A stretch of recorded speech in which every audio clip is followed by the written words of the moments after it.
Good afternoon. I'm Bobby Halton with Fire Engineering, Fire Rescue, Firefighter Nation, Fire Apparatus and Emergency Equipment Magazines. On behalf of Penwell Corporation, welcome to today's Google Hangout. We're going to be talking about hose line operations, firefighting in general, with our moderator today, Captain Bill Gustin out of Miami Metro-Dade. So he's going to be kind of moderating this for us today. Before we begin, we'd like to thank our sponsor, Key Fire Hose. Key Hose is some of the best fire hose out there on the market. Absolutely wonderful company.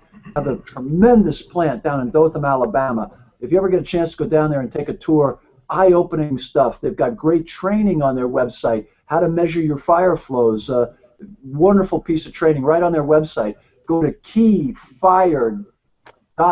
That's KEYFIRE.com right after this broadcast, and take a look at the tremendous product they've got there. From the Echo 10, the Big 10, Key Light, Magnum, Combat Ready, some of the finest hose out there. And even, you know, there's a great nitrile hose. They got the DuraFlow and the ProFlow. And for our forestry folks that are listening to us today, and our folks that do wildland, which is virtually everybody these days, even Staten Island, Long Island, New York, and everybody has to be ready for that. Great forestry hose. They're Type 2 forestry.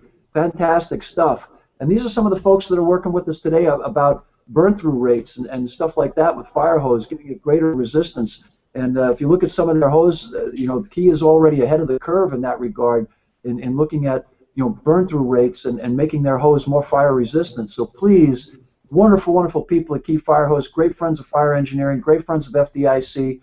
FDIC is right around the corner. Please go to FDIC.com and register today. The UL Live Fire class is selling out quick. It's a chance to actually participate in live experiments with UL. They're going to conduct 4 of them. It's a chance during the hot training to actually be part of that. So if you're interested in doing that, please sign up now because that's going to sell out quickly. So again, thank you to our friends from Key Hose. I'm going to turn it over now to my good friend Bill Gustin. Bill, thank you for moderating today. You put together a great panel, and welcome. It is a great panel, and it's great to be here. And I feel so proud and happy to be able to associate with fine guys like this. You know, when you surround yourself with good people, it brings you up. And these are the kind of fellows that have brought me up, just through my friendships and professional associations. I'm going to let everybody take a few moments to introduce themselves, where they're at in this part of the world. I tried to pick a diverse group from representing various regions of the country. I think we accomplished that, and with a real wide background in engine company operations. So we'll go I don't know what kind of order you want to start in. I think maybe Clark, we can start way over. Let's go from west to east. Let's go from west to east. So we'll start with Daryl Liggins in Oakland, California. How are you guys doing? Thank you guys for tuning in, anybody that's listening in. My name is Daryl Liggins. I'm with Oakland, California.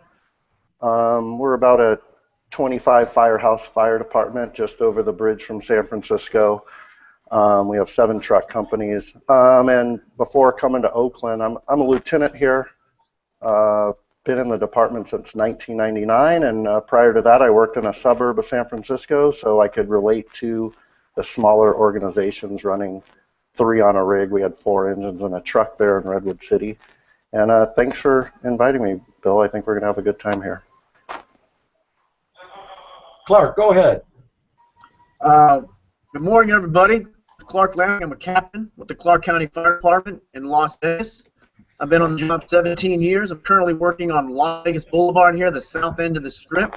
I look out my window of my fire station. I look at about $7 billion properties that are my first in. Every one of my properties has about 40 to 50 elevators in it. We got some real unique stuff here in Las Vegas. And my company, Firehouse 11, got an engine, truck, and a rescue here. And any other questions, let me know. Well, if I could say something, and it speaks volumes about the brotherhood of this and sisterhood of this job, is I met Clark at a fire conference in Atlanta. And my daughter, right after this fire conference, was scheduled to take a job in Las Vegas as a speech pathologist. And I saw Clark's name on the roster, and I thought, I've got to hook up with somebody from that area. God forbid something happened to my little girl, Renee. I would need somebody. I would need that firefighter support system. I reached out to Clark, and he has embraced my family, and we are so grateful to you, Clark. As it turned out, my daughter got jacked around trying to get an apartment. She ended up living with Clark and his wife and 2 little boys, and his wife is a speech pathologist who knew my daughter Renee's boss. So this is just Small world. thing that just brings me joy in this job. So Clark, I can't thank you enough, and this is just the kind of brotherhood that makes me so proud to be a firefighter. Now, it helps that he's beautiful, Captain Gustin. That's good. How about that guy from the mid-section, America's Heartland? Yeah, I'm Jason Hoevelmann. I'm a career captain in Florissant, which is a suburb of St. Louis County, and I've been there in the county for about 20 years. We're about 80 square mile, mostly just bedroom community, mostly legacy type construction. The World War era boomed our community, and then I've been a volunteer combination deputy chief out in Sullivan, which is rural, completely different that demographic, 175 square miles. 5 stations with 3 paid crew members each day, so I get one realm to the other. And then from inside the Beltway, a Washington insider, politically connected. Right, you know it. I'm Dan Shaw. I'm a battalion chief in Fairfax, Virginia. I'm also fortunate. I'm the vice president of Traditions Training, which is just a great group of brother firefighters get to go teach all over the place, and it's always a privilege. And I'm also the co-author of 25 Survive with my brother from another mother, Doug Mitchell. And yeah, it's an absolute privilege to hear, and I'm sure I probably share the sentiment of the other guys here with this other group of dedicated peers. It's humbling to be one with this group here, but also with icons such as Mike and Bobby and you, Bill. I mean, you know, guys do this for as long as you have and do it well. You know, it's a privilege to be in the same room with you, and I always learn from you. And you constantly do the right thing by demonstrating you're always a student of this trade and that you haven't got to the point that you can't continue to learn. So looking forward to a great conversation. Hey, Dan, real quick on that. I remember a few years ago at a conference, I'm sitting in the auditorium and I'm watching this 3-day conference going on, and I look across the aisle and I see this guy with his glasses on taking all kinds of notes for like 6 hours. And afterwards, I got a little closer. I figured out it was Bill, and he was keynoting at the end of the conference. But the point is, the guy's always a student of the fire service and someone I admire. I was stealing your information, as the point is. That's what I was doing. Tells me every time that. That was the point. You're all nuts. You're all nuts. Well, let's finish it up. I'm Bobby Halton. I'm with Fire Engineering, and with me, we've got all engine guys. But I figured we ought to bring one truckie with us in case we can't find the fire. Good, I'm Mike Dugan. I'm a retired captain from FDNY, and I am the token truckie. So I'm here to keep it real. All right, guys. Hey, let's get right to it. Let's talk engine ops. So here's the first question. Bill, let's throw it out to the group and see where it goes. How does your department or company stretch a hose line to the upper floor of a building that does not have standpipes? You know, I ask that question every firehouse I walk in the entire country because I'm so intrigued by it. And you'd be amazed how many times I'll ask that question and the answer is, well, we'll figure it out when we get there. Well, when you get a, well, we'll figure it out when we get there, that means they don't have a clue. They are clueless. I don't want to air my department's dirty laundry in public, but you know, we'll keep everybody fair and honest. We rely very heavily on the triple layer load, the S load, and it is lousy for trying to get up a set of stairs. It's beautiful in a suburban setting where you can pull up and stretch at right angles to your cross lay and stretch it out in a suburban spacious front yard. It's crap to try to get up the stairs, and we have to improvise. We either have to gather the hose up quickly and dress it over our forearms so that we basically have a reverse horseshoe, or we have to position ourselves at each landing and half landing and pull the slack up and go from landing to landing with the hose. And we'll usually end up, after that, connecting up an extension. Now, we avoid stairway stretch. Because of that, we avoid it like the Ebola virus, if I can say that. We do everything we can. We do everything we can to avoid those stairway stretches because we don't have the hose load that facilitates it. Therefore, we're very heavy on drop line bag, or a bleach bottle, either from the fire floor if there is a window directly at the stairway where we get in trouble, we can get out. We'll find our way out, and the door to the fire apartment is closing, we can control it. If not, if the fire floor is dirty, we'll do it on the floor below. Hoist our line, stretch it out on the floor below, charge it, flow it, and then make our advance up the stairs. How about you, Jason? Yeah, that's pretty much the same thing and that we do. We've got a few assisted living complexes that they built to be sprinklered, but they were short enough. They didn't meet the height requirements for standpipes. And the wings are tremendously long. And we recently had a fire in one of those units where we were first due. And Captain Dugan might appreciate this. We actually took the can before we took any hose because the plan is we can't stretch that far deep down the wing. We have to hit a window at a stairwell or the floor below, or it's where the separations are between wings, and so that's the major plan with us too, just because we just don't have access to both ends of that wing, depending on which one it is. Jason, you bring up a point. It has to do with sprinklers. When you've got a building that's fully sprinklered, often the fire code gives you a waiver or a variance that increases the travel distance between the apartment and the closest stairway for means of egress up to 200 feet, which means you can have stairways 400 feet apart. That's a heck of a stretch. So although sprinklers are great, we won't argue that, they can make your stretch a lot more difficult. And that's exactly what this building is, exactly like that. It's probably a good 400 feet from stairwell to stairwell in those wings. How about yourself, Daryl, on the West Coast? We've changed since I started here, and I think we've changed for the better.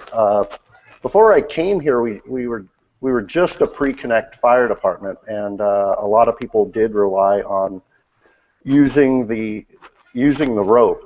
And it seems like different sides of town. I'm in East Oakland, where we don't deal with that as much because when we are going upper floors, it's second, third, fourth story of an apartment building. So a rope is fine, and a lot of those apartment buildings can have open tread concrete stairs, and I prefer to stretch up the stairs, but those open tread stairs, sometimes the hose, once it charged, it jams up in there, and it, over the railing with the rope avoids the line getting jammed up in there.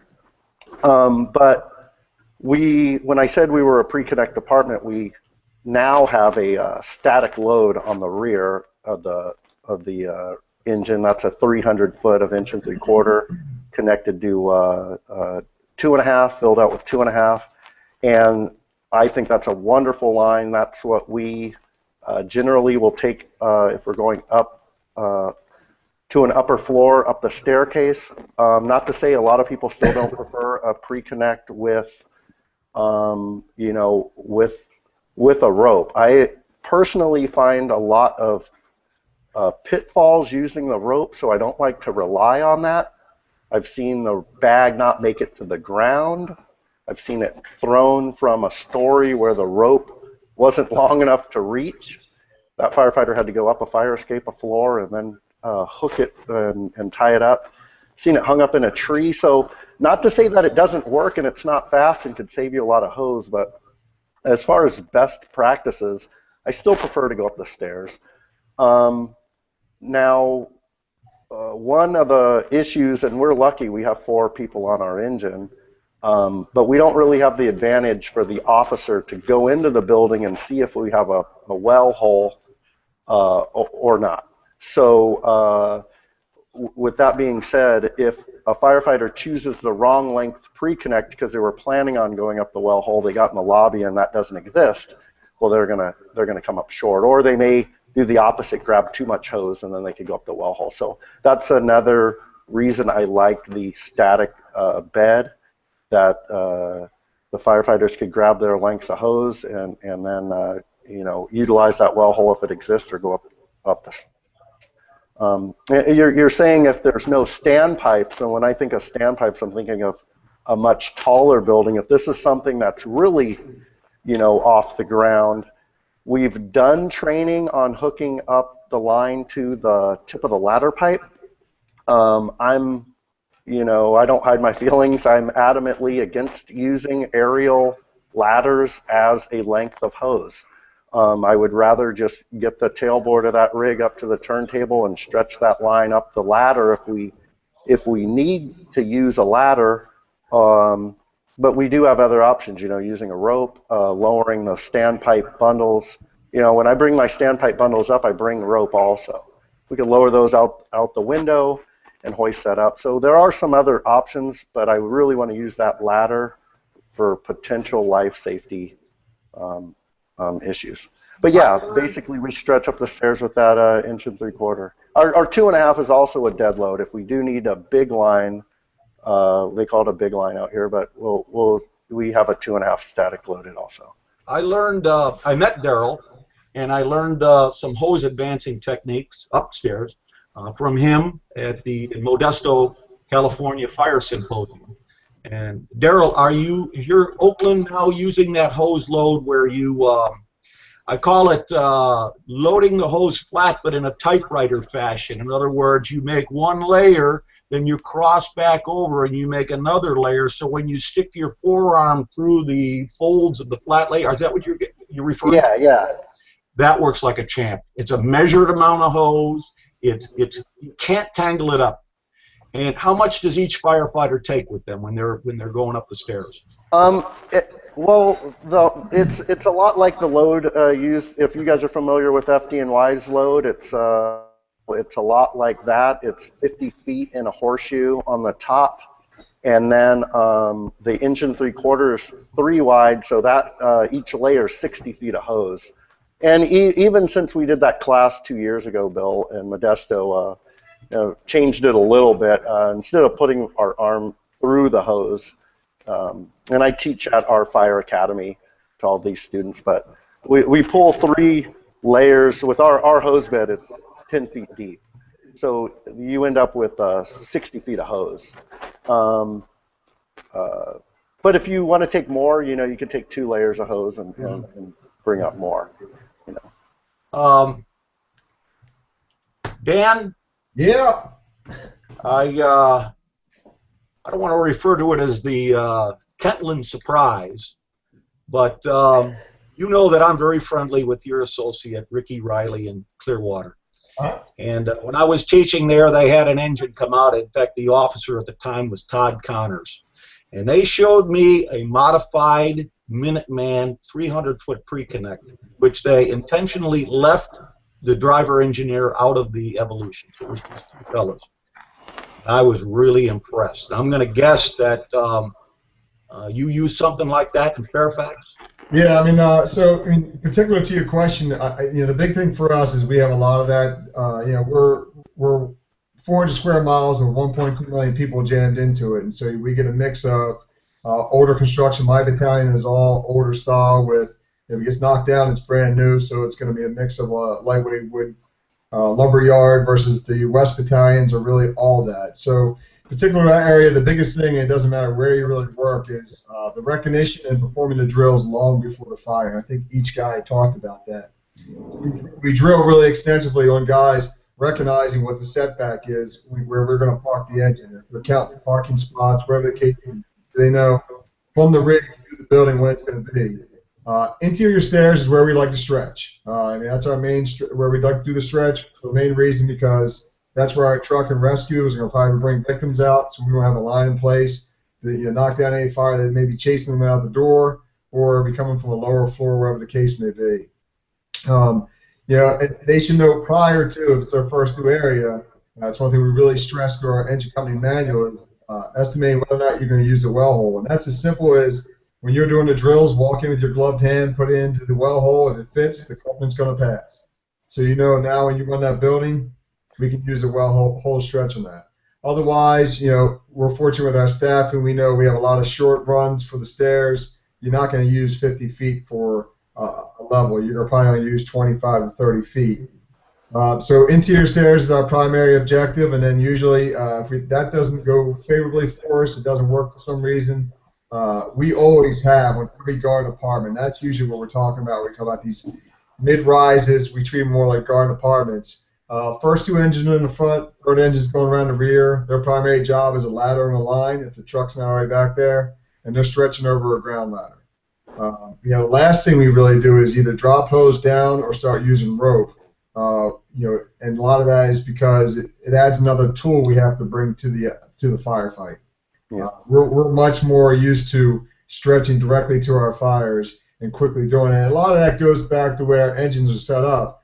Almost every engine in Fairfax is set up almost identically. So it's 38 engines. They're all set up with a 100-foot in the front bumper that's in a roll that you can just drop and roll out. Two pre-connects are behind the right and left bucket that are a Minuteman load, and they're 200 and 300 foot. And then the rear line is a 400-foot, inch and three-quarter line. That's stacked much like what you saw in Kentland, where you have a three-member operation that they just go, go, go, and they're gone. And they can stretch that line. And a lot of that comes from, when we're talking about a hose manufacturer sponsoring this, they're developing some great tools. And we found when we were doing a nozzle evaluation, when we picked our new firefighting nozzle, is that the hose we were using, the brand that remained nameless, that had a glued liner that shot right out and was delaminating.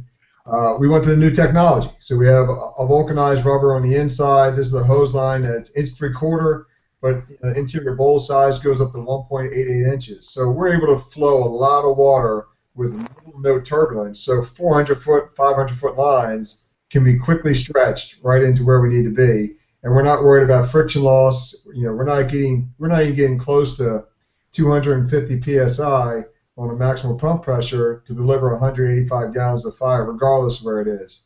So a lot of it comes down to the training we do. When we do get up on the stairwells, with that load, we don't really ever drop it off the shoulder until you start getting to the end of the stretch. And when we do get to the end of the stretch, your backup man's coming up, and he's probably doing an alley stretch and grabbing that coupling because you got 100 feet on your shoulder. So he's grabbing that coupling. He takes it back, and you got a perfect accordion right up and down the steps. You're ready to go. But none of that's going to happen unless the guys train on it extensively and know what their roles are. So every time one guy's a pipe man, one guy's a backup, they know what that role is every single day. And so when they pull up to a fire, a lot of times it's just a single affirmation between the officer and the pipe guy. Hey, boss, 300 to the front, got it. They've already estimated the stretch. They've already figured out what the well hole, if we're going to use it or not, and the distance of the apartments, whether they're wraparound apartments, whatever the case may be, long stretches. And the other nice thing is all our pre-connect cross lays, the 200 and 300, we put a short pony sleeve on all those. So they run from the valve in the middle of that tray down to the street level. So the guys could take essentially a 200 on their shoulder, walk away, disconnect that little 7-foot section.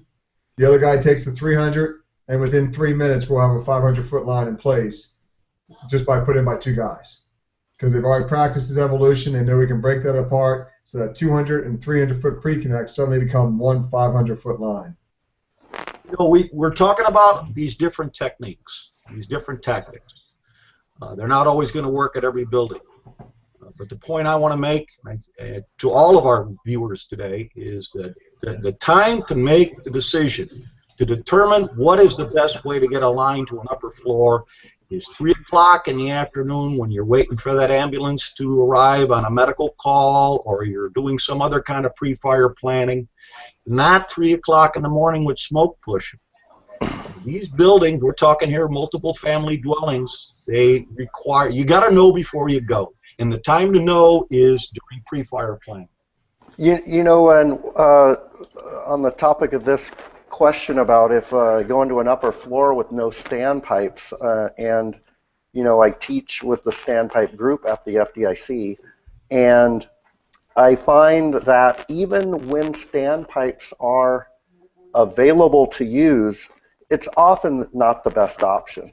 And firefighters could be over-reliant on using standpipes when a stretch off the rig could still be the better move. So if any of the viewers out there, if you have standpipes that are available to you, but you're in a lower floor of a taller building, or you're looking at the third, fourth floor of a smaller building, the stretching off the rig could still be your most secure way to make sure you got good water from the fire. You're gonna be using equipment that you've checked, equipment that is yours, and as I think of Andrew Fredericks had said, is when you pump into a standpipe, it's the black box. You're pumping water and pressure in there, and you're expecting good water and pressure to come out at another location. And anything in that black box could be going on. So I'm getting ahead of us. And this, I want to expand on this, Daryl. Yeah. Clark, would you have any first-hand knowledge? Would your department have any first-hand knowledge of a total standpipe failure in recent history? Yes, we did, Captain Gustin. We had a 10-story residential.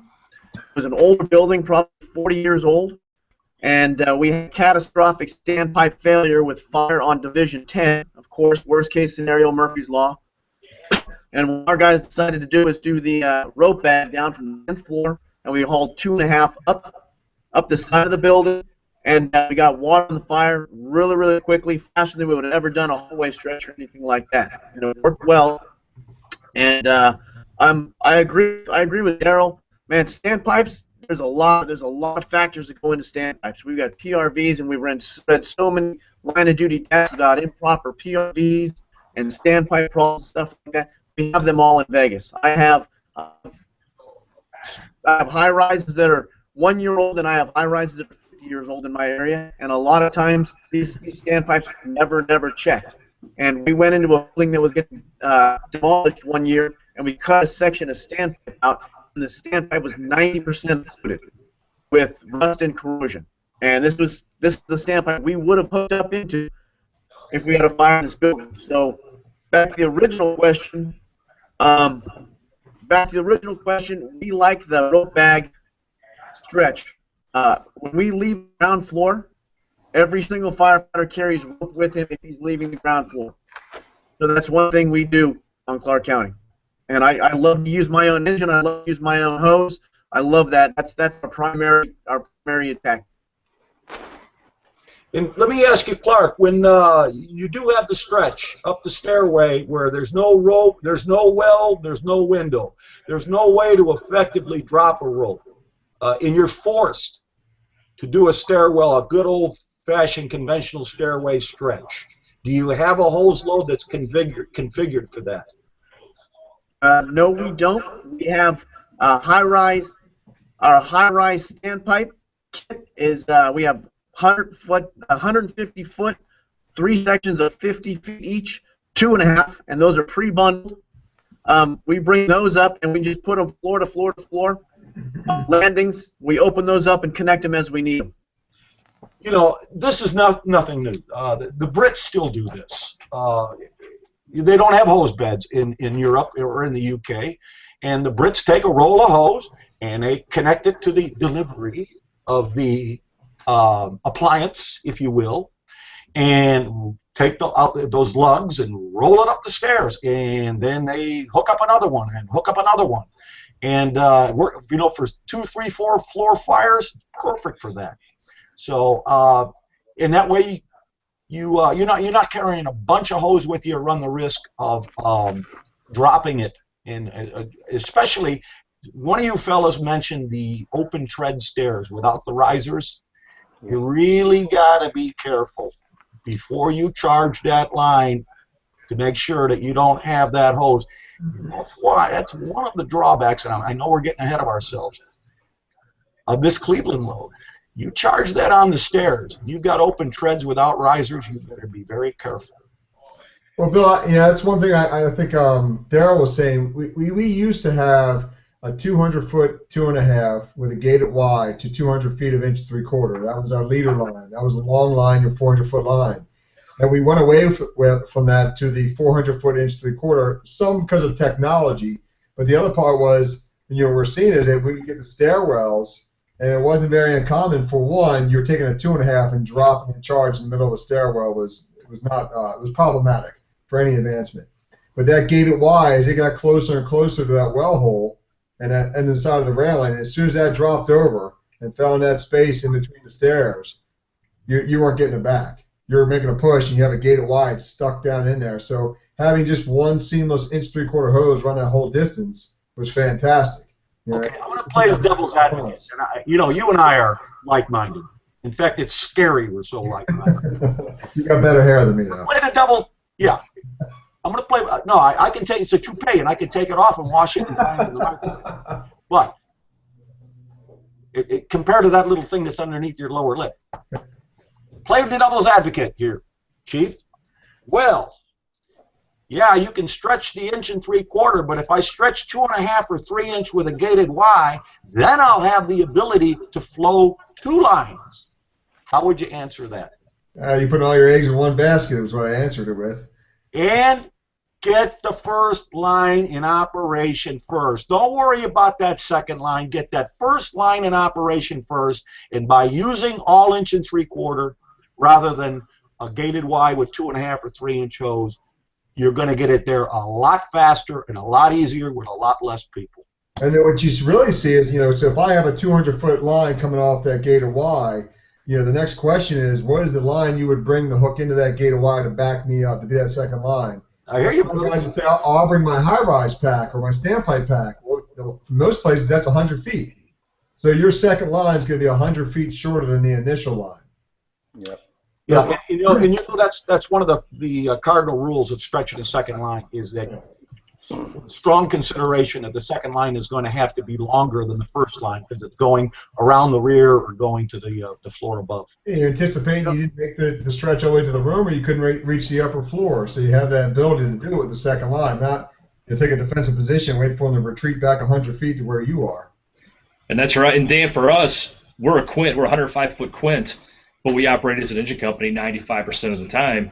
But with that being said, my hose options are extremely limited as far as what I can carry. So my static load has 2.5 or 250 feet of 3 inch on it. So I've got to really be careful how I decide to deploy where I'm going to go with that because I've got one shot at it moving that first line because I am limited with the amount of hose that I have. So like the Captain Gustin was saying, we go out to these apartment complexes and we carry a rope bag full of 300 feet of rope and we figure out where we can and can't get to with what we have on that truck because we do have such limited access to hose. Yeah, think about that. We used to do we did the single line stretch predominantly on our multiple floor stretches back when I was on the line in Albuquerque, but we also followed up always with that garden line with that 2.5 off a different water supply just to have that second and third line, especially in these garden apartments where we found often we were going above and below or into multiple apartments after that initial hit, which was interesting. But I wanted to go back for a second on two things and bring Mike into this a little bit, Billy. The Cleveland load is everywhere. I mean, everybody seems to be, as you say, infatuated with it.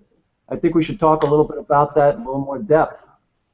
I'm curious, where does the name Cleveland load come from? Because that isn't what they use in the city of Cleveland. You guys know? The Cleveland load originated, and I learned this from Dave McGrail, from kudos to him, from Denver. It originated, according to Chief McGrail, in the Cleveland National Forest in California. It is a forestry load. In other words, it's meant to be carried on a wildland firefighter's back as he's climbing up a hill. And if just to briefly describe what it is, you can imagine a coil of hose. It's usually 100 feet. That is just, you begin with the male coupling, with the nozzle, and you coil the hose continuously in just a continuous coil until you get to the female coupling. The idea is, and it's a good idea, that you can set this bundle down, pull the nozzle out just a couple of feet, connect up a hose line, gated wire or a hose line, and charge this bundle, and it will somehow pop open and expand itself. Now, when it works well, it works great. Okay, you have to have sufficient pressure to pressurize and knock all the potential kinks out of this hose. In other words, bust the coil open and totally fill the hose, charge the line, and also you have to have inherently kink-resistant hose. You can't do this with every type of hose. Clark, do you use anything like that in Clark County?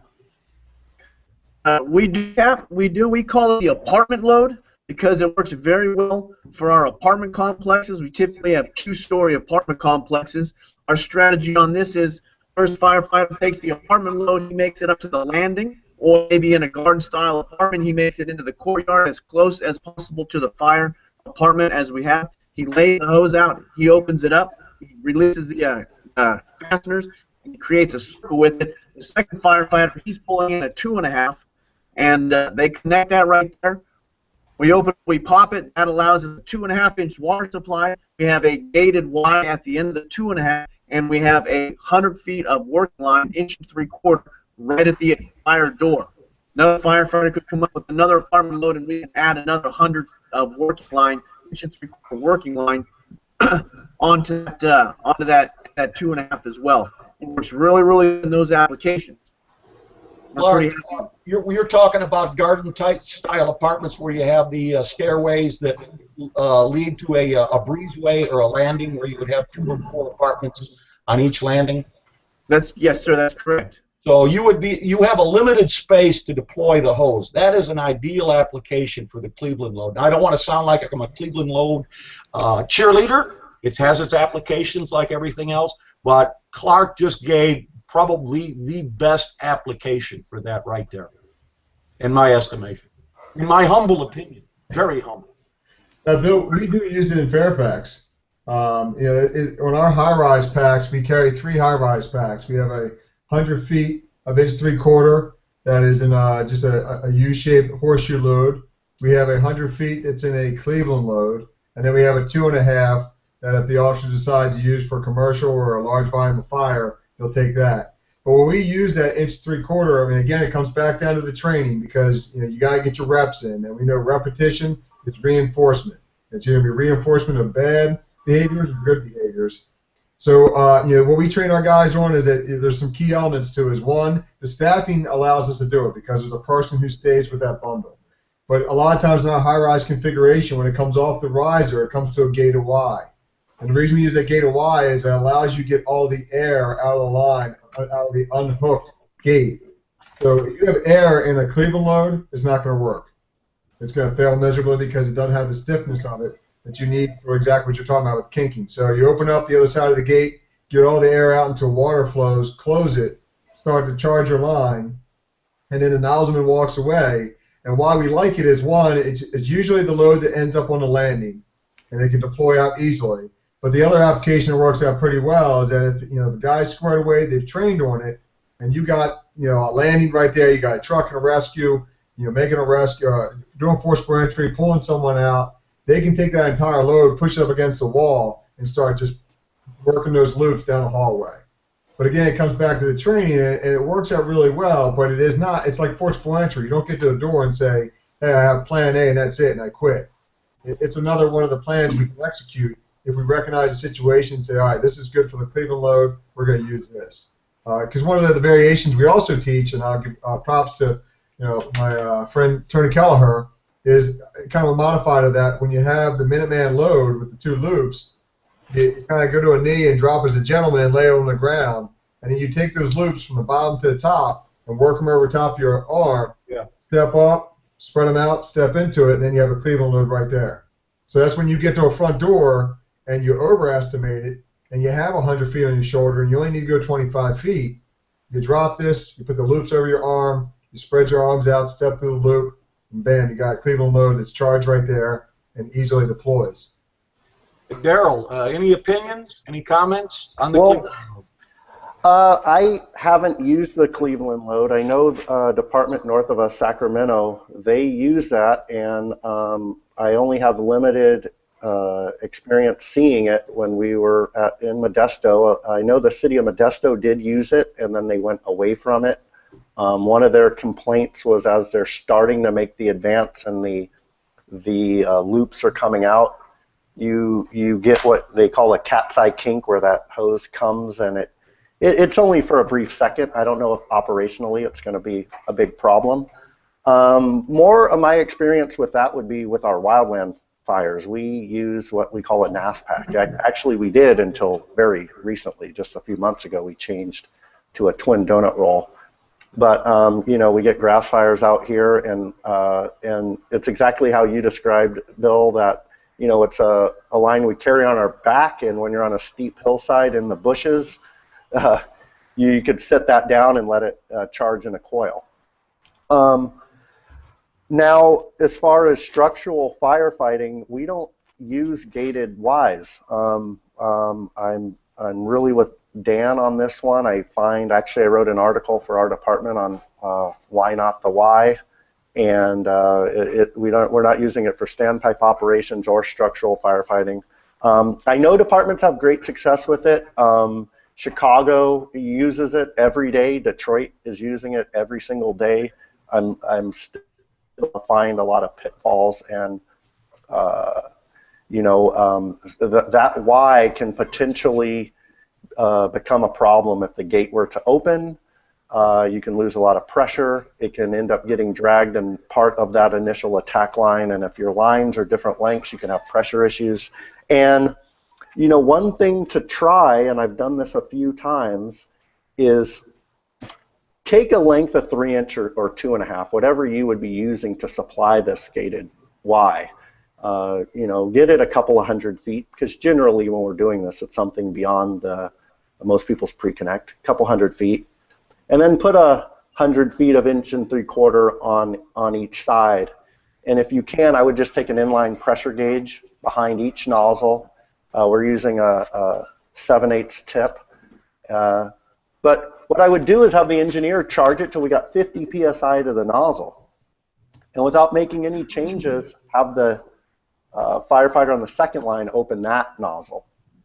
And both lines are going to severely drop. Now, we're using a regular, we're not using a automatic pressure control. We're not using an engine that changes pressure automatically with a pressure governor or anything.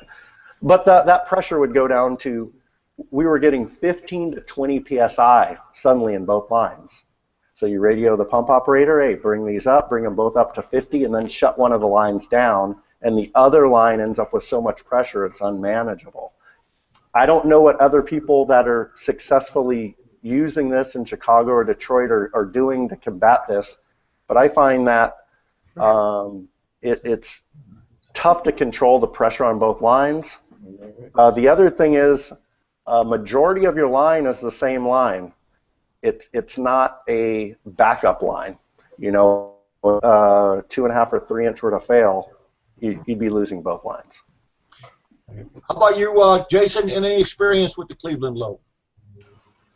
No, I've never used the Cleveland load. I've never put one together. I don't have any experience with it at all. But to speak to the gated Y, at Florissant, we did go away from gated Ys on our static loads, and they decided to go with the water thief, so that when you do extend the second line, it's a 2.5 along with the. So you're taking a bigger line, but you still have the problem with if you do lose the main feeder, you've lost your entire thing. But as far as the Cleveland load, no, I don't have any experience with that at all. I don't think there's a lot of people in our area utilizing it. There might be a handful, but it's not something I've come across. Even out doing training in different departments, it's not something that I've seen. What we've done to prevent from robbing pressure from the initial line, if we're adding a line to a gated Y, and this is kind of a Band-Aid approach, I know it's not perfect, is an inline gauge that we would use typically for standpipe operations. And remember now, the inline gauge is meaningless without the lines flowing. So we have to have that primary line, have the nozzle open. Let's say that we got 200 feet off and we're on the floor below of 2.5, it's going to be 80 psi. So we'll maintain that 80. When we crack the outlet for the second line, of course, that pressure on the first line is going to drop as we read it on the inline gauge, provided that the first line is flowing. Then it's time to open up the gated Y more for the second line, or tell the engineer to raise the pressure. But whatever you do, it's not going to be a fast operation in order to balance the pressure of the two lines. Bill, let's again thank our friends at Key Hose, keyhose.com. If you're listening to this hose line conversation today, it's being brought to you by our good friends at Key Fire Hose. Go to keyfire.com at the end of this broadcast and take a look at all the great hose products on there. And there's also some great training that relates directly to the topic we're speaking about here. When you go to keyfire.com, look over on the far right-hand side of the page, scroll down, and you'll see how to measure flows. And it exactly addresses what we're talking about here with gated Ys and some of the flow issues that you'll see. It also addresses, when you go to Key's site, you'll see some of the discussions that Dan mentioned earlier about rubber-lined hose versus extruded hose, and some of the advantages of that type of construction for your department might work out well for you as well. And you got to know your hose, know how it's constructed, and Key Fire Hose is certainly the company that can educate you there as to the various kinds of hose that you can get, and what goes into developing it, and why it might work out well for you and your fire department, as Dan was discussing. It's working out very well for him up there. If you don't mind, Billy, I thought we'd go to the first tactical question. Seems we've got some great tactical minds with us, and we can pull Michael into this. And the first question we have is, your engine company is the first to arrive at a fire involving a large 2-story house in the early morning hours. The house has a large wood deck that is heavily involved with fire, extending up the combustible vinyl siding toward the attic soffit in the eaves overhead. There are cars in the driveway, no occupants outside. Where would you deploy the first hose line? And let's assume that deck is to the rear of the structure, as it would be most commonly, I think, arguably. Well, let's start with Clark.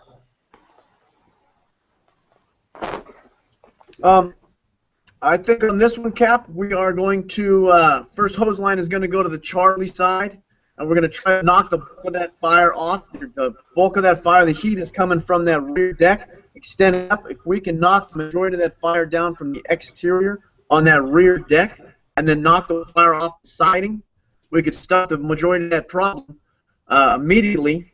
I'm definitely going to coordinate vertical ventilation on someone on the roof as quickly as possible. In Clark County, we're real aggressive vertical ventilation in our truck companies. We'll have a truck on the roof immediately opening up that attic, making sure we have nothing in that attic. And the second hose line is going to go interior with the search crew. You know, I would like to get the majority of that fire that's causing the majority of my problems, that fire on that deck and all that wood. I'd like to get all that knocked down and solve a lot of my problems, I think. You're preaching to the choir, Clark. You're preaching to the choir. Take a look at the near tragedy that occurred in Loudoun County, Virginia. Extension up the outside. The fire in Baltimore County, where they lost the engineer from exterior fire spread up by combustible balconies. The fire is not going to take a time out while you bring a hose line inside, theoretically protecting the life hazard. The other important point, to expand on Clark's opinion, which I agree with 100%, is it doesn't take a whole heck of a lot of guys to operate, or girls, to operate that hose line. You're operating on the building's exterior. You open up the nozzle, hit the underside of the eaves, let the water run down the siding, keep it out of the soffit, cascades down the exterior of the building, puts out the fire in the siding and the deck. Once that line's in position, one firefighter can handle that, and then the rest of the crew can be taking the hose line inside. How about yourself, Dan?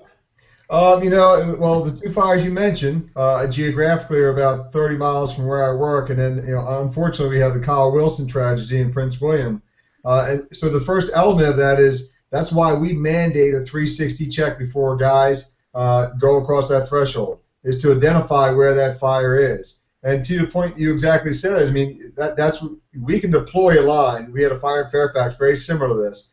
The officer deployed one line, told the guy stretch a line around the back, start putting water on it, had the other guy stretch a line to the front door, By the time he got around the back and told the guy he was done, he already knocked down the visible fire. They pushed into the front door. They got up there. And the key is for, that we stress to our guys is, look, we got plenty of history right around us. Study it so you don't repeat it. And understand that the one thing that puts fires out is putting water on the fire. We need to get water on the fire as quick as possible. You got the greatest tools. We got municipal water supply. We have an endless abundance of water. The one difference is, I would say, I don't know if it's a geographic thing or not, but probably the last thing we're going to do is throw people up on a peaked roof.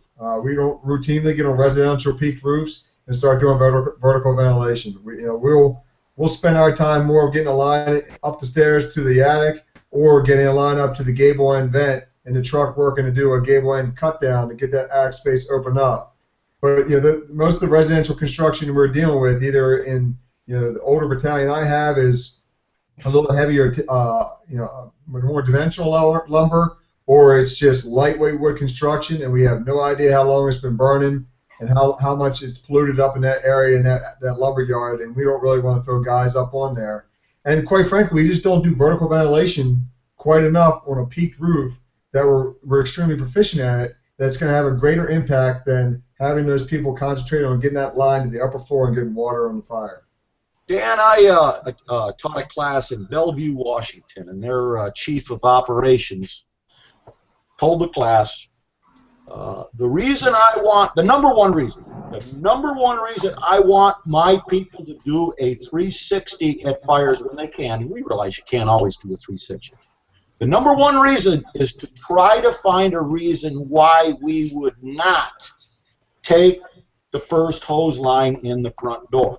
Now, a deck burning to beat the band on the backside of a house is a pretty damn good reason to not take that first line in through the front door.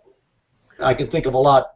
There's some other one. Let's say you walk around the back and you got a 35-mile-an-hour breeze blowing at the back of the house. That might be another reason when you don't take the hose line in through the front door. And Billy, I want to say something because I agree with Dan on the vertical ventilation.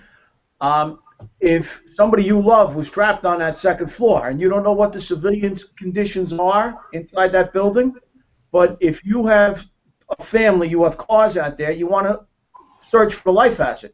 You got water on the fire in the back, second line coming up to back you up. You want to go up there and get those people out. Now, I've been married a long time. I know what's in the attic. It's her stuff, okay? And all of the stuff in the attic is crap that she wants.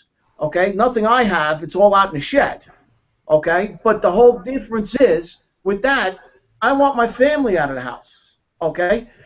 In a lot of attic spaces in homes now, to put all the crap that we have, we've plywooded it over. All you're venting is the attic, and you're saving the air handlers. So the roof is the last ventilation I'm going to do. I'm going to get up to the interior with my truck crew, get them in there as quickly as possible, to make the rescues. Then everything else changes. Because our job is to protect life and property. Fellas, have you seen the video produced by Virginia Beach? It was just done recently about a near miss they had in a VES evolution on the second floor. I actually know the fella that was John Rigolo. I used to work with him at some of these USAR drills. If you haven't seen it, I think you can get it off of YouTube. It's a must-see, done very professionally, and something to look at. Jason, any thoughts? Yeah, we do something real similar to what Dan talked about. We very seldom are on vertical and do much vertical ventilation on the peaked roofs. A couple reasons are the way we kind of focus our fire and operations due to how we're staffed and how our mutual aid arrives is we look at taking the fire away from the victim or the victim away from the fire, and whichever we can do quickest and is most beneficial is what we do.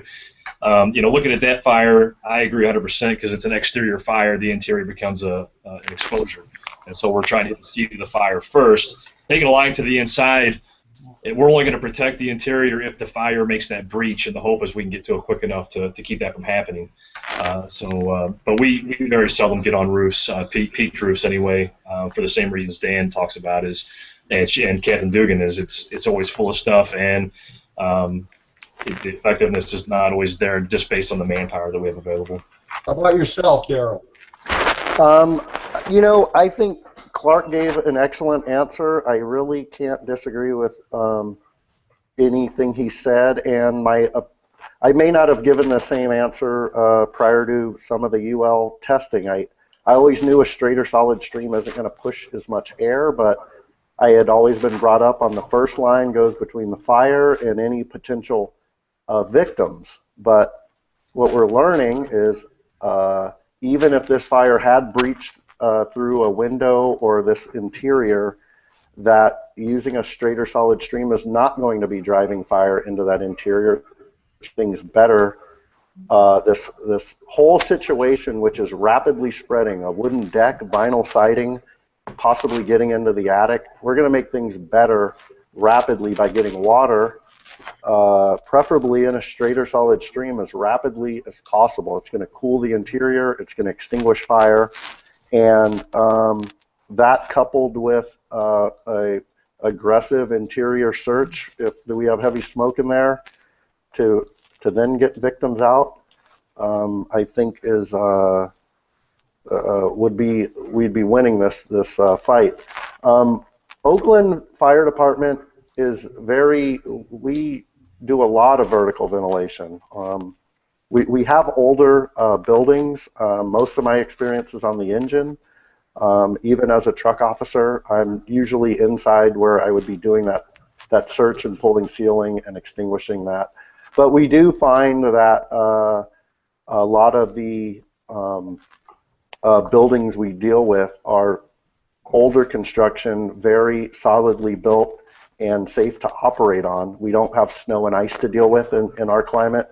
However, I live in the suburbs, and I live in a newer house built in 1998, and everything in that area is lightweight construction with tile roofs, and then in that case there's no way I would be operating on the roofs in the suburbs of this city. You know, but I don't disagree with anything anybody said. I think you guys all had some great tips. And let's don't forget knee walls. It's very dangerous to put firefighters up into an attic, under ventilated attic, with a suspected fire in the knee walls, and there is a rock solid reason for the exception to the rule of cutting pitched roofs. Is try to get that attic opened up when you suspect fire in the knee walls, or don't go if you can't do that, then don't go in the attic.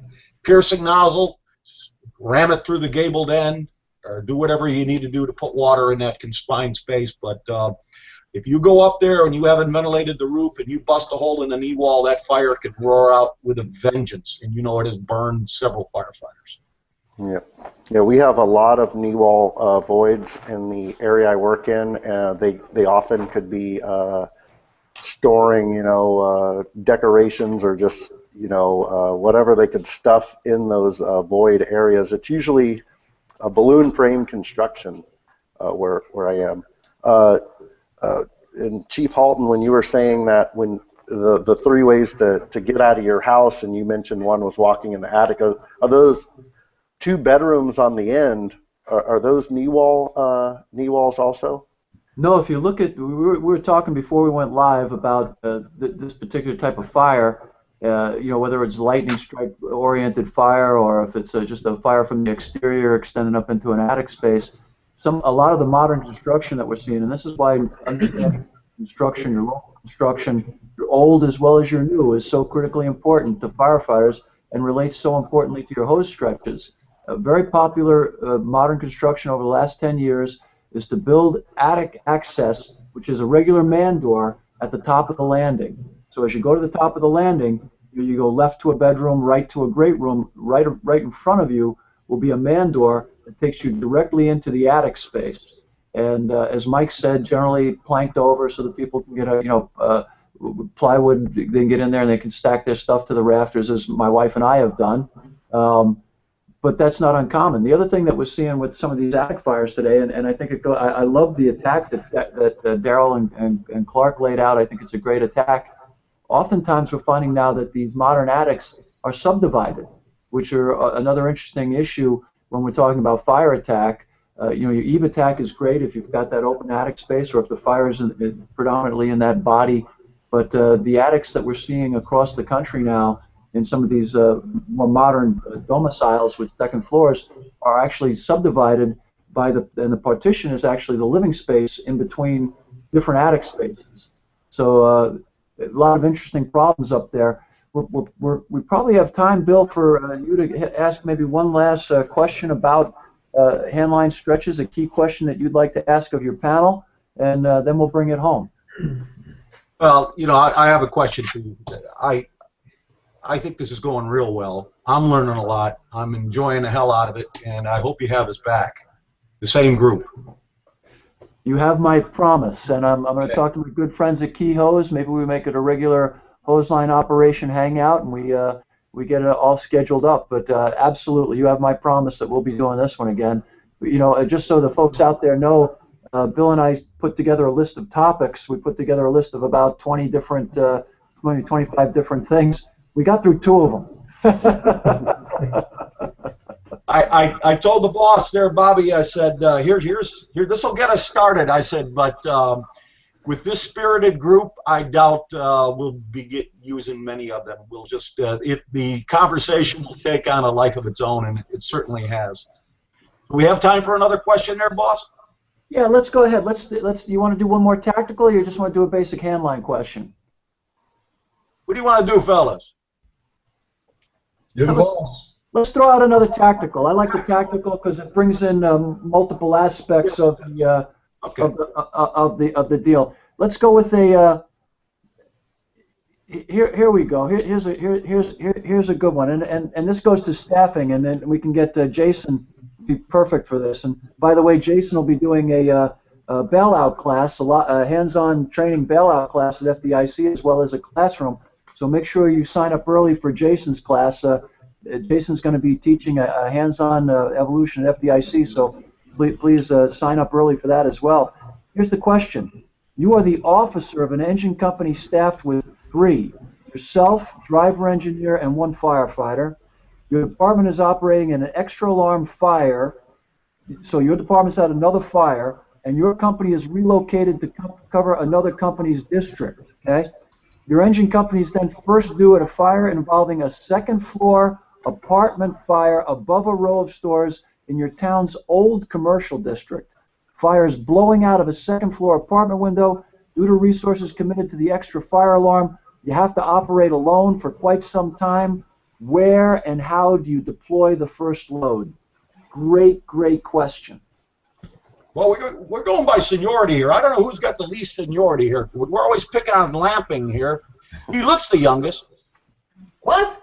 Well, he has the most. I think Hoevelmann, are you 14 or 16? 16 and a half. Clark, what do you say? You're there, you're by yourself, you're going to be there for quite some time by yourself. The fire's blowing out of the window, you're standing there in the street looking at it. Fortunately, in Clark County, we don't have staffing problems. We are blessed with enough man apparatus to accomplish anything. But in this particular scenario, three people on a company, and we've got a live fire blowing out of a window. I'm going to need to get some water in that window ASAP and knock the bulk of that fire down until I can get a hose line stretched up to that 2nd story apartment. And I agree with Daryl. A couple of years ago, if someone would have recommended this to me, would have told them it's absolutely absurd to be putting water inside of a window. But with all the research that we've come up with UL, and we've determined all these new tactics we can come up with, hitting it hard from the yard, I think limited staffing, it's going to take us a while to get enough water and hose line up to the 2nd story to put an active knock on this fire. So I'd like to put some water in this window, see if I can knock the bulk of this fire down while my other firefighter is stretching a hose line up to that door. Let me know what you think. You're going to take the energy away. You're going to take some of that energy away, and it's going to be a lot better. And fellas, this was a message that resonated throughout FDIC this year. This was an observation, and it really made me feel good. Is that I listened to a lot of experienced, seasoned, veteran fire officers that said something to the effect of, Well, knowing what I know now, I would have done things differently, and it has to do with exactly what Clark was talking about, is hitting the fire from the outside. Fellas, I've been preaching this for years because I learned it from my dad on the Chicago Fire Department.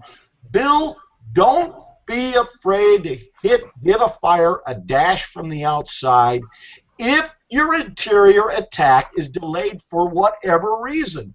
And in our scenario, you only got 3 people. That's a good reason. You've got a staffing problem.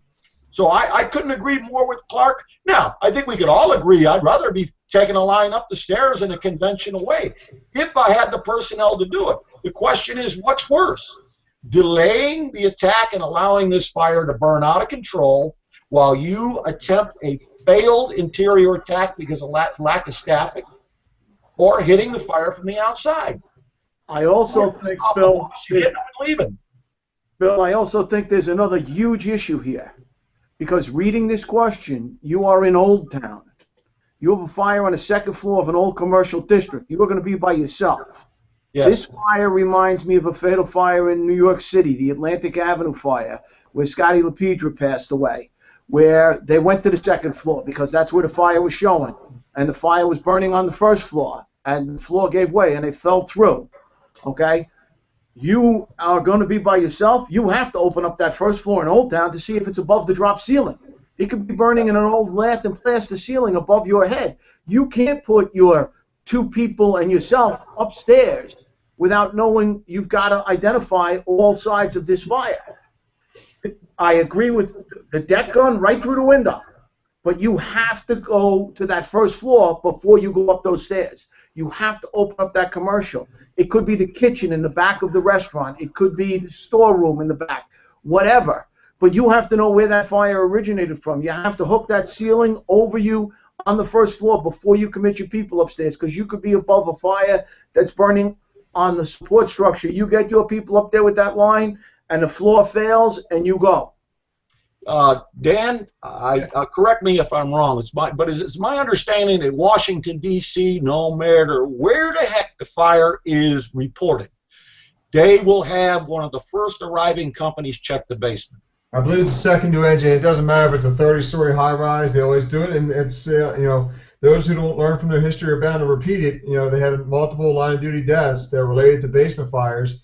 It was that lack of recognition and communication of the basement fire that led to it. So I applaud them for doing that. And you're exactly right, man. That's what I would say in this question is, exactly what Mike was saying about getting in the line of fire and understand where it is really adequately using the resources. How many times you see when you can hit a fire from the outside, you have one person knocking that fire down and 2 spectating. When that one person can knock the fire down, then those other 2 guys can complete that lap, make an assessment, and figure out where the fire is first, figure out where that fire is traveling to, and then figure out the path to get to where they need to get that line in the upper floor, because you can hit the fire from outside, knock down that fire within that compartment, because it's not survivable if it's blowing all the way out of there and fully involved.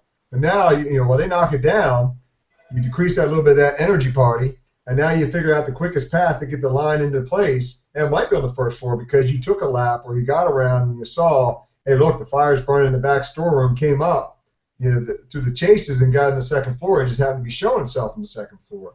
So absolutely, I think it's adequate use of your resources, even if you are short-staffed. Whether you use a deck gun, a mercury monitor, whatever you got, a 2.5 with one person just knocking that thing from the street, and then getting that 2nd line in place, pushing it in, and figuring out the quickest path to get there and knock the rest of the fire out. Because you're not going to find Steve or Dan talking about it all. That's what we want you to do all the time. Is they're just telling you, put water on the fire, but then you still have to go finish it off. You got to find the seat of that fire, and you got to finish it off with a proper application of water. Daryl. I'm glad we all really agree on this, and I really applaud the UL and all the work they did. And we're talking about being short-staffed, but this is really the reality of most of America. In the area I work in, everybody's other than Oakland, San Francisco, Sacramento, San Jose, and we're lucky to have the staffing we have now. But essentially, this handline only has one person. It has the firefighter. The officer, Captain Dugan is saying, absolutely has to check that first floor. They have to, check the rear, make sure it's, not in a basement or in that first floor. Have a thermal imaging camera if you can. Pull some drop ceiling if you can. The engineer, they have to establish a water supply.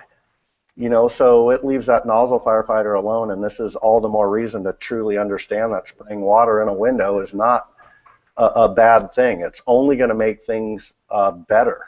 However, it is important to understand if it is on a fog stream, it's still going to make the fire conditions better.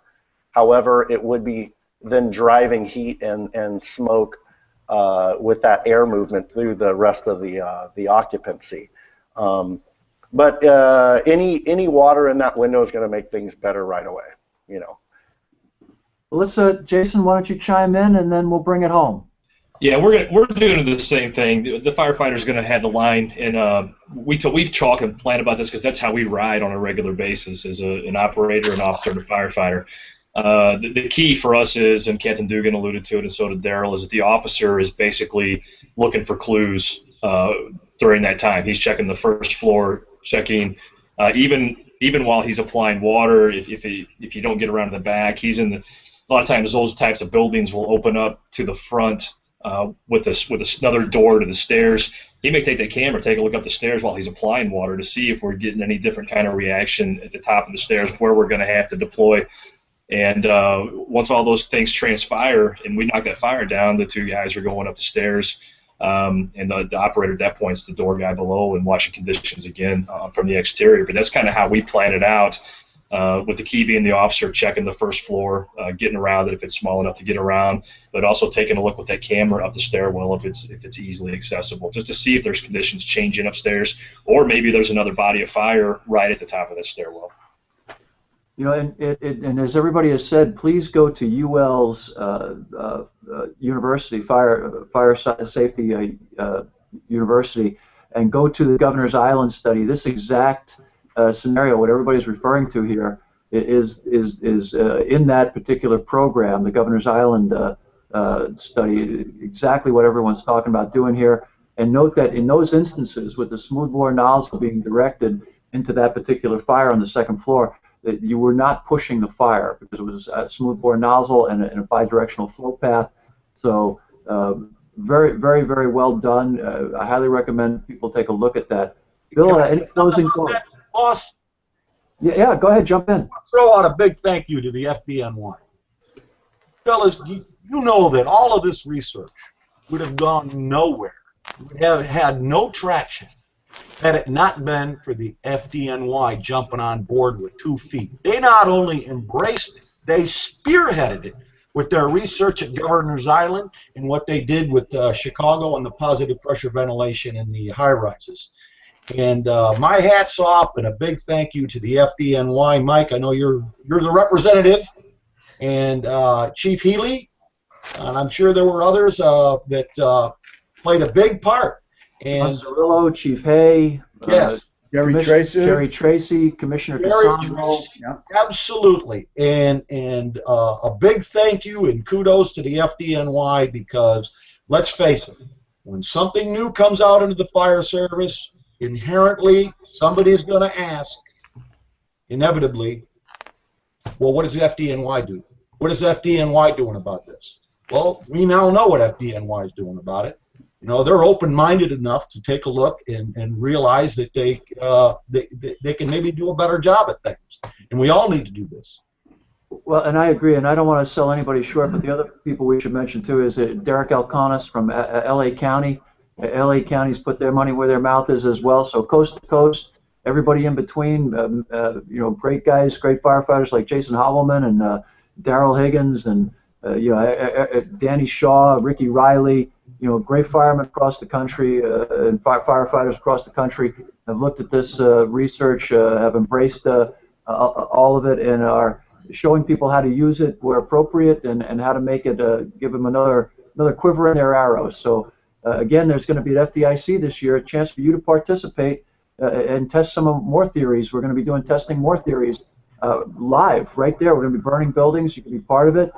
So sign up for FDIC right now. And then on day 2, on Tuesday, take Jason's class and get better acquainted with getting out alive, which is really important in terms of how to use your personal escape device. And I'm very happy that Jason's doing that. Hey, we're running up against a hard break, so Bill, I'm going to give you a chance to say thanks to Daryl, Clark, Jason, Dan, and Mike for joining with us, and then I'll bring it home. This brought me great joy, guys. When you get to be elderly like me, this is the type of stuff that just absolutely just brings pure joy in my life. To be with my brothers and talk about what we do, and it keeps me young, it keeps me engaged, and it keeps me in love with this job. It's because of guys like you, Clark, Dan, Daryl, Jason, Chief Halton, and Mr. Dugan. I really do appreciate this. This is a great experience. Just wonderful. I thank you all so very much. Guys, I'd like to thank you too on behalf of Fire Engineering, Fire Rescue, Firefighter Nation. We couldn't be prouder to have you all with us today. Key Hose, wow, what a wonderful company. KeyFireHose.com, what an amazing company. We're going to do this again. So if you do me a favor, go to KeyFireHose.com. If you're watching this right now, shoot them a note and say, hey, please keep this alive for us. We'd like to have these cats come back and talk more about fire. We've got a lot more to go. We covered 3. And this is just the first 2 pages. I got pages here and I got a page here. So we can go for a year or 2 with this particular group. What a great group of people. Please go to KeyFireHose.com. That's KeyFireHose.com. and learn more about their great products. Take their online training as well. Please go to the UL's Firefighter Safety University there and pay attention to what's going on with the latest research. And Steve Kerber will be keynoting Wednesday at FDIC. So another great reason to attend FDIC, on top of the fact that 35,000 of your closest friends are going to be there as well. A chance to hang out with Bill Gustin, who will be teaching a workshop as well as classrooms. Chief Dugan will be teaching. Daryl's going to be teaching. Dan's going to be teaching. Please come and join us. On behalf of Daryl, Clark, Jason, Dan, Mike, and Captain Bill Gustin, our esteemed moderator, I'm Bobby Halton. On behalf of all of us, please be careful out there.